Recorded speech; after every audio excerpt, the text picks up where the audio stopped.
നമുക്ക് ഈ ഒരു കാലഘട്ടത്തിൽ സിമ്പിളായിട്ട് ഒരു സർവീസ് അല്ലെങ്കിൽ ഒരു പ്രൊഡക്റ്റ് മാർക്കറ്റിൽ ലോഞ്ച് ചെയ്യാൻ പറ്റും. പക്ഷെ ആ ഒരു സാധനം മാർക്കറ്റിൽ ഹൈലൈറ്റ് ചെയ്ത് നിന്ന് പോകണമെന്നുണ്ടെങ്കിൽ അത്രയും ക്രിയേറ്റീവ് ആയിട്ടുള്ള ഐഡിയാസ് ഉണ്ടെങ്കിൽ നിന്ന് പോവുള്ള സാധനം.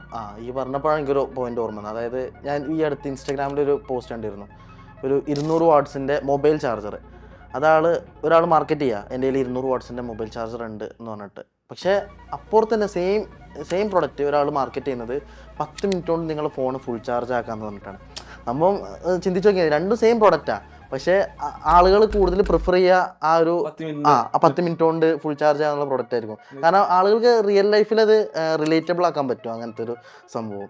ഇതുപോലത്തെ സംഭവം നമ്മൾ കുറച്ച് കാലം മുന്നേ ഉള്ളതാണ്. ഈ 100 രൂപ സാധനം 99 രൂപക്ക് ഉള്ളത് സംഭവം സെയിം ആണ്, 1 രൂപ വ്യത്യാസമേ ഉള്ളൂ. പക്ഷെ ആളുകളുടെ മൈൻഡിൽ എന്താണ് 99 രൂപ 100 രൂപ ആ രൂപയുടെ വ്യത്യാസം ആൾക്കാർക്ക് അറിയാമെങ്കിൽ അതെ റിയാലിറ്റി അറിയാം, ആളുകൾക്ക് റിയാലിറ്റി അറിയാം. ഇതിന് 200 രൂപയാണ് എന്നറിയാം. പക്ഷെ നമ്മുടെ മൈൻഡിൽ കയറുന്ന 100 ഉള്ളൂ, 199 കാണുമ്പോൾ 100 ഉള്ളൂ, നമ്മൾ അങ്ങനെ തന്നെ നോർമലി പറയാം. ഇതാണ് ഞാൻ പറഞ്ഞു വന്ന പോയിന്റ്. നമുക്ക് സാധനം ലോഞ്ച് ചെയ്തിട്ട് കാര്യമില്ല, ആ സാധനം നിലനിന്ന് പോകണമെന്നുണ്ടെങ്കിൽ അത്രയും ക്രിയേറ്റീവ് ആയിട്ടുള്ള ഐഡിയാസ് തന്നെ വേണം. കാരണം നമുക്ക് അത്രയും കോമ്പറ്റേറ്റേഴ്സ് വരും.